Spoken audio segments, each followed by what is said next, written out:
creio que haja uma razão especial para eu não ter confiado em muitas pessoas ao longo da minha vida, e menos ainda na figura que se manifestou ao final de um túnel. No entanto, algo naquela presença inspirou minha confiança, e eu me permiti mergulhar mais profundamente naquela luz. Isso me levou a sentir uma crescente euforia, e uma curiosidade ardente cresceu dentro de mim. Eu desejava continuar, atravessar para o outro lado, pois ansiava descobrir como seria a vida além daquele ponto. Olá a todos, como estão? Meu nome é Ray Catania, e venho compartilhar com vocês uma realidade muito intensa. Vou relatar um pouco sobre minhas vivências antes de entrar em detalhes, mas já adianto que minha infância não foi exatamente marcada por momentos felizes. Foi uma época de muito sofrimento, conflitos, instabilidades e desafios, o que me fez passar bastante tempo sozinho. Nesses momentos de isolamento, era quase como se eu estivesse meditando, embora não soubesse disso na época, pois tinha apenas 5, 6 ou 7 anos. Me encontrava isolado, apenas encarando uma parede. Não tínhamos celulares ou qualquer tipo de distração eletrônica naquele tempo, então eu frequentemente me escondia em um armário, embaixo da cama, no porão ou no quintal, buscando me afastar de tudo que acontecia ao meu redor. Ao passar várias horas por dia, e vários dias por semana assim, você começa a desconectar-se das criações humanas. A parede perde sua cor, não parece mais feita de madeira. Você começa a perceber a energia que forma as partículas e o que mantém tudo unido. Quando você sintoniza com a energia dessa forma, muda completamente sua percepção do mundo. Na minha infância, isso nunca me incomodou ou assustou. Não tínhamos noções preconcebidas naquela idade. Vindo de um lar como o meu e entrando na adolescência e nos 20 anos, como o caos era minha zona de conforto, eu o levava comigo para fora de casa e o trazia comigo para onde quer que fosse. Durante minha adolescência, e até os 20 e poucos anos, se não havia caos ao meu redor, eu mesmo o criava ou me envolvia nele. Por causa da maneira como vivi, não temia a morte, não me importava se viveria ou morreria, então vivi de maneira bastante imprudente, colocando-me em perigo muitas vezes e em situações muito graves, nas quais poderia ter morrido. E uma vez, de fato, quase morri. Esta é a minha experiência de quase morte, e curiosamente, não fui eu quem a causou. Houve um incêndio em minha casa, enquanto eu ainda morava com meus pais. Meu quarto ficava no segundo andar, diretamente acima da cozinha, que tinha um fogão a gás natural. O gás natural, como vocês devem saber, tende a subir, e ele estava se acumulando no meu quarto enquanto eu dormia, respirando-o por horas. Na manhã seguinte, minha mãe desceu para ligar o fogão e preparar o café da manhã ou algo assim. Quando ela acendeu o fogão, houve uma grande explosão que transformou tudo em uma imensa bola de fogo, que rapidamente se alastrou pela parede. Embora o fogo em si tenha sido contido rapidamente por meu pai, não foi o fogo nem a fumaça que me causaram dano, mas sim o gás que eu havia inalado durante toda a noite.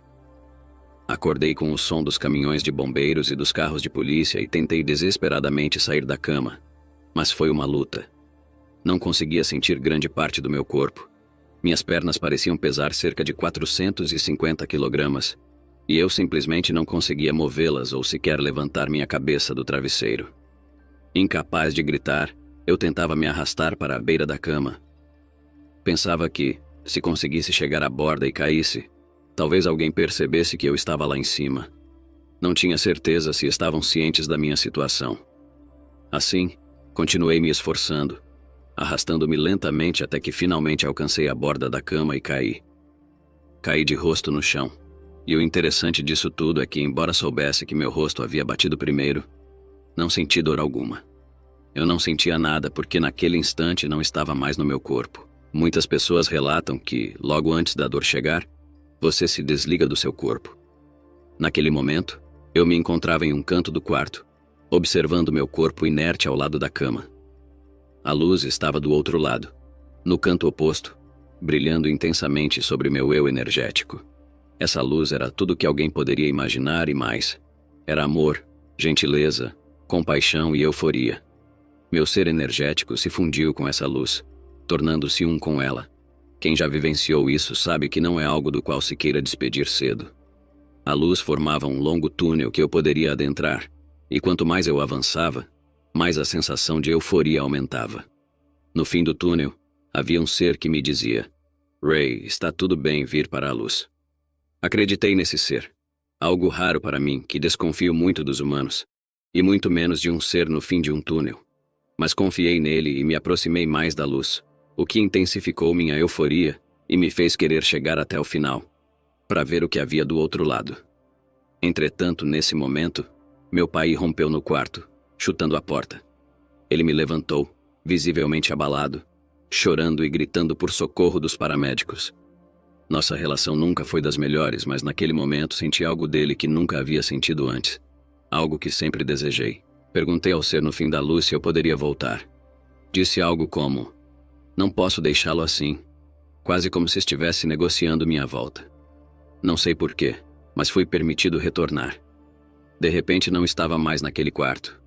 Acordei no andar de baixo, com os paramédicos trabalhando em mim com muita dedicação, usando todas as suas ferramentas e equipamentos, gritando para trazerem a ambulância. Ao acordar, disse-lhes: pessoal, eu me sinto ótimo, na verdade fantástico. A euforia ainda estava comigo e durou um bom tempo. Eu sentia que estava bem, que não precisava de atendimento médico, ou pelo menos era o que pensava. Eles insistiram: confia em mim, filho, você não está bem, e me convenceram a me dirigir para o hospital. Eu dizia: mas vocês não ouviram a voz, não viram a luz como eu vi, e eles se olhavam como se eu estivesse completamente fora de mim. Comecei a pensar que acabaria em um tipo diferente de hospital, um daqueles de onde não se pode simplesmente sair quando quer. Então decidi guardar isso para mim. Mesmo mais tarde, quando contei a alguém sobre minha experiência, simplesmente me disseram que eu era louco. Nos dias em que ainda não tínhamos computadores pessoais nem internet, eu não podia simplesmente acessar a rede e pesquisar se outras pessoas haviam vivenciado algo similar ao que eu passei. Era somente o boca a boca. Como mencionei, ao contar para alguém a reação era sempre a mesma. Pensavam que eu estava delirando. Então decidi apenas reprimir essa experiência.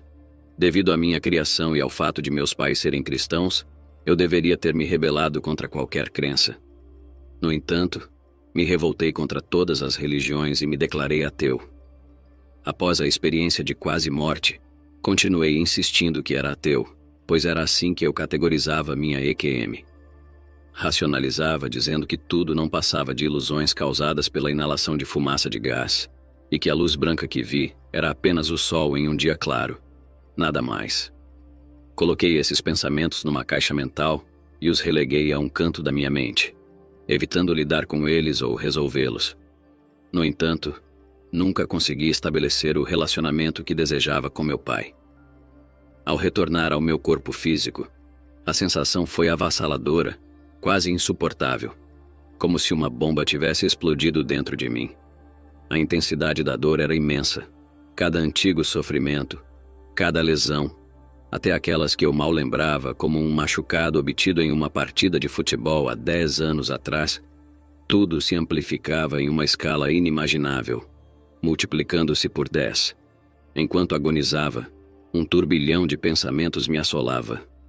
Eu me questionava, incessantemente, por que teria escolhido voltar a este estado de existência terrena.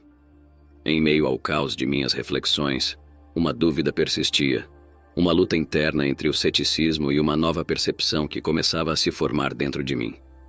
Desde jovem, eu me considerava ateu, rejeitando a noção de um além, de uma continuidade que não fosse palpável e cientificamente comprovável. Mas, naquele momento de dor e clareza extrema, uma revelação me ocorria. A morte não era algo a ser temido. O ambiente ao meu redor, um quarto de hospital branco e impessoal, com seus bips contínuos de máquinas e o ocasional murmurar de enfermeiros, parecia desvanecer. Eu estava lá, mas também estava em algum lugar além, um lugar que a mente racional lutava para negar, mas que o coração e a alma começavam a aceitar. O contraste entre o ambiente clínico e o que eu havia experienciado naquele estado de quase morte era gritante. Lá eu tinha sentido uma paz e uma serenidade que nunca conhecia aqui. Não havia paredes brancas, nem o cheiro de desinfetante. Apenas luz e uma sensação de amor incondicional. Refletindo sobre minha jornada, compreendi que a vida e a morte não são opostos, mas pontos em um contínuo de existência. uma tapeçaria de experiências que o universo dispõe para nós. Esse insight trouxe um novo significado à minha experiência de quase morte. Tudo que antes era considerado sobrenatural, ou fruto de uma imaginação hiperativa, agora se revelava como peças de um quebra-cabeça cósmico. Os exemplos de minha própria vida, onde momentos de desespero se transformaram em oportunidades de crescimento e compreensão, começaram a fazer sentido sob essa nova luz. A dor física que sentia ao retornar ao meu corpo parecia uma pequena parte de algo muito maior. Um processo de purificação e renovação. Esta epifania foi um divisor de águas para mim. Embora ainda me apegasse a certos aspectos do ateísmo, não por descrença na espiritualidade, mas como um esforço para manter minha mente crítica e questionadora, agora eu via a morte de uma maneira diferente. Não mais como o fim, mas como uma transição, um portal para uma nova forma de existência. Isso não eliminou o medo completamente, mas o transformou. O medo da morte deu lugar a uma curiosidade sobre a vida e tudo o que ela engloba, tanto no visto quanto no invisível. Assim, em meio à recuperação física e à contemplação espiritual, eu encontrava um equilíbrio, uma paz que nunca havia experimentado antes. Isso não apenas mudou a maneira como eu vivia meu dia a dia, mas também como eu via o mundo e interagia com ele. A vida, com todos os seus mistérios e maravilhas, agora se apresentava não como uma série de eventos aleatórios a serem temidos ou controlados, mas como um convite para explorar, aprender e, finalmente, entender um pouco mais sobre o que significa realmente viver. Sendo novamente um jovem proveniente de um ambiente conturbado e sem um propósito claro de vida, eu trabalhava com figuras um tanto obscuras. Esses personagens frequentemente se envolviam em altercações, muitas vezes em casas noturnas e bares. Recordo-me de uma ocasião em que estava abaixado atrás do balcão pegando uma garrafa e ouvi disparos. Sabia que estavam atirando uns nos outros, e eu tentava freneticamente pensar em como sairia vivo daquela situação. A voz surgiu novamente, sugerindo a porta lateral, mas eu relutava, pois a porta lateral me colocaria na visão do atirador. Eventualmente percebi que não tinha nada a perder. Só havia aquela porta lateral. Então corri em direção a ela e, apesar do perigo, passei por um longo corredor de aproximadamente 12 metros para alcançar outra porta, que dava para o estacionamento. Ironia do destino, eu havia estacionado meu carro justamente ao lado dessa porta, algo que nunca fiz antes. Normalmente, eu estacionava do outro lado do prédio, mas naquela noite, por algum motivo, escolhi aquele lugar. Esse é apenas um dos muitos exemplos que narro em meu livro sobre como esse ser tem me salvado e esteve ao meu lado por grande parte da minha vida, inclusive em situações onde um acidente de carro quase aconteceu. Ao longo dos anos, aprendi que é possível atrair tanto aspectos positivos quanto negativos para a vida. E eu tinha um emprego do qual realmente não queria mais participar devido ao assédio e outras adversidades enfrentadas ali. Eu simplesmente detestava a ideia de sair para trabalhar. E certo dia, um conhecido meu, que por acaso encontrei, apareceu com uma quantia significativa de dinheiro. Curioso, perguntei-lhe de onde vinha tanto dinheiro, e ele explicou que havia sido indenizado após um acidente de carro. Isso me fez refletir. E se eu sofresse um acidente e pudesse receber uma grande indenização? Assim, não precisaria mais ficar trabalho insuportável.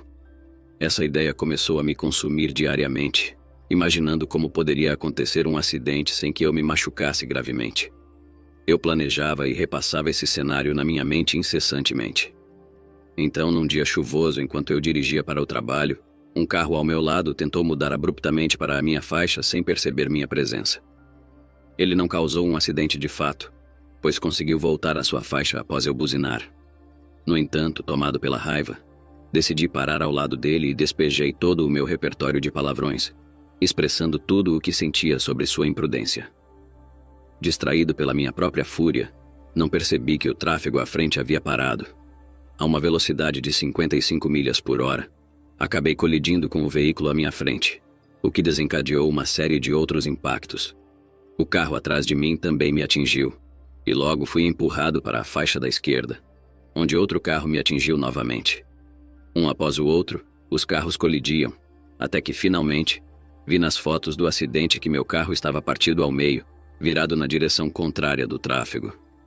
A policial que chegou ao local tentou abrir a porta do meu lado, e ao vê-la, murmurou algo que indicava que não sabia se eu estava vivo ou morto, dado o estado destruído do carro. Eu mal conseguia me mover, mas consegui mover meu dedo para indicar que estava vivo. Eu entrava e saía da consciência, mas por alguma razão que desconheço, escapei da morte mais uma vez. Ser esse jovem que não temia a morte e que frequentemente se colocava em situações perigosas fez com que eu não me importasse muito com as consequências. Já estive do outro lado e voltei. Tive essa experiência energética desde criança, onde você pode ler e ver energias. Isso, de certa forma, abriu um portal para o outro lado, permitindo que energias transitassem por mim. O que ocorreu foi que essas energias, embora presentes, não eram tão intensas nem me incomodavam tanto. Aprendi mais tarde na vida que se você não interage ou tenta ajudá-las, principalmente porque não sabe como, elas acabam por deixá-lo em paz. Mas elas ainda flutuavam ao meu redor, e eu evitava falar sobre isso com qualquer um, pois temia ser rotulado de louco. Anos se passaram e meu casamento infelizmente desmoronou rapidamente. No entanto, ainda tenho meus filhos, e estou criando-os. Conforme eles crescem, comecei a pensar que talvez seja a hora de eu começar a namorar novamente. Acho que me saí bem sozinho até agora, com 2 filhos cursando a universidade e tudo indo bem, mas eu sentia a solidão. Por isso, resolvi me inscrever em um site de namoro, já que parece ser o lugar onde a maioria das pessoas vai para encontrar alguém especial. Quando você acessa esses sites, eles mostram alguns perfis como exemplos de pessoas na sua região. Suponho que para incentivar você a se registrar. Quando me cadastrei, o site me apresentou 4 mulheres locais, e uma delas realmente chamou minha atenção. Senti algo que não sentia há muito tempo, e imediatamente pensei: é ela, será minha esposa. Sentia que nossa conexão ia muito além do superficial. Enviei um e-mail para ela de forma um tanto humorística, dizendo: Oi, meu nome é Rei, e você é minha futura esposa, só ainda não sabe. Esperava sinceramente que ela respondesse, para que pudéssemos nos casar e tudo mais. Ainda estamos casados, nos casamos pouco tempo depois e continuamos juntos até hoje. Ela é, sem dúvida, minha alma gêmea. Mas aqui está o que aconteceu quando nos conhecemos. As coisas começaram a ficar estranhas novamente. Até o ponto em que a conheci, as energias que eu via eram apenas energias. Eram linhas, pressões ou movimentos sutis pela sala. No entanto, quando a conheci pela primeira vez, a energia tomou a forma de um ser humano. Eu sabia que não estava vendo com os olhos físicos, mas com o terceiro olho, como se uma tela de cinema se abrisse em minha mente. Vi um homem que me dizia: eu errei, cometi um erro, você pode ajudá-la, eu não posso. Não fazia ideia de quem era esse homem ou por que ele aparecia. Nunca havia visto algo assim antes, e não sabia ao que ele se referia. Inicialmente, ignorei, pensando que poderia ser minha imaginação. Eu estava sóbrio, então não havia desculpas, mas a visão voltava, repetindo como um loop de vídeo de 8 segundos em minha mente. Comecei a pensar que estava enlouquecendo, porque a insanidade era algo que eu entendia, mas ainda não acreditava em espíritos ou algo do tipo. Isso me parecia completamente absurdo naquele momento. Sempre achei que as coisas que via e que aconteciam eram indícios de que eu estava louco. Agora isso estava me alcançando, e eu precisava tomar medidas para proteger meus filhos. Certifiquei-me de que meu testamento estava atualizado e preparei um DNR, não reanimar, pois não queria ser ressuscitado novamente. Eu estava indo para a luz se houvesse uma. Tive que garantir que meus filhos estivessem seguros porque realmente pensava que estava perdendo a sanidade. Agora tinha que contar à mulher por quem me apaixonei recentemente e explicar que estava enlouquecendo. E se essa história já não fosse louca o suficiente, ela, por coincidência, é doutora em psicologia e especialista em neuroesquistossomose. Eu esperava que ela me encaminhasse para o especialista certo, anotasse tudo e simplesmente me dissesse para nunca mais ligar para ela. Era isso que eu temia. No entanto, a reação dela foi completamente diferente do que eu esperava. Ela me questionou detalhadamente sobre o que eu tinha visto e como havia percebido aquela visão. Expliquei com o máximo de clareza que pude, descrevendo o homem como alguém robusto, com barba, bigode e cabelos pretos espessos, usando uma camisa muito distinta. Após minha descrição, eu meio que esperei que ela sugerisse que eu precisasse de ajuda, mas ao contrário, ela exclamou: "Meu Deus, isso parece com meu pai." Perguntei se seu pai estava morto, e agora eu pensava que ela estava enlouquecida, pois ela mencionou que eu poderia estar vendo pessoas mortas. Ela continuou, explicando que havia consultado médiuns antes, e seu pai frequentemente se manifestava de forma muito intensa, semelhante à descrição que eu havia dado. Confuso, perguntei o que diabos era um médium, pois não fazia ideia do que isso significava, e estava mais assustado com isso do que com a possibilidade de estar enlouquecendo. Ela me tranquilizou e sugeriu que visitássemos um médium bem conhecido que estaria na nossa região. Ela marcaria uma consulta para nós dois, onde eu poderia explicar minha visão e talvez entender melhor o que estava acontecendo. Concordei em ir, pensando: o que mais tenho a perder? Quando nos encontramos com a médium, ela imediatamente perguntou como poderia ajudar. Expliquei que achava que estava perdendo a sanidade. Ela sorriu levemente e pediu que eu me sentasse e contasse tudo. Comecei a descrever as vibrações que sentia e a presença que percebia. Então expliquei sobre a tela de cinema que se abria em minha mente, mostrando imagens. Ela me interrompeu e disse que era exatamente assim que ela também via. Surpreso, perguntei se ela via pessoas mortas, e ela confirmou que sim, era exatamente assim que todos nós vemos. Senti um enorme alívio, mas ao mesmo tempo, uma nova pressão. O que eu deveria fazer com isso? Ela perguntou o que aconteceu quando contei à minha esposa sobre a experiência.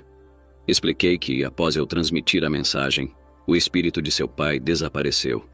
A médium explicou que isso era tudo o que eu precisava fazer: entregar a mensagem. Ela então se tornou minha mentora durante o primeiro ano da minha jornada como médium. Isso foi uma bênção, pois sem essa orientação, eu provavelmente teria enlouquecido. Ela compartilhou comigo que, quando jovem, seus pais pensavam que ela estava louca e a colocaram em uma instituição para tratar esquizofrenia, quando, na verdade, ela era uma médium. Isso me fez sentir um pouco melhor sobre minhas circunstâncias e ajudou a normalizar minha experiência. Com o tempo, aprendi a não reter todas as emoções negativas. Ainda sinto raiva e tristeza, mas essas emoções dissipam-se rapidamente, e comecei a ver a vida de uma maneira mais positiva. Para alguém que veio de onde eu vim, até aquele ponto era quase mágico. Hoje minha vida é incrível, e o que aprendi é que nada é bom ou mal em si, mas o pensamento o faz assim. Uma citação de Shakespeare que considero notável. Quando você reflete sobre isso, pode escolher como se sentir em relação à maioria das coisas. Claro, há tragédias e eventos terríveis que demandam tempo para serem superados, mas, em grande parte, muitas das nossas preocupações e ansiedades são desnecessárias e podem ser deixadas de lado. Hoje acredito firmemente que todos somos um, que todos vêm de uma única fonte, um Criador, seja chamado de universo, Deus ou qualquer outro termo. Prejudicar seu próximo é prejudicar a si mesmo.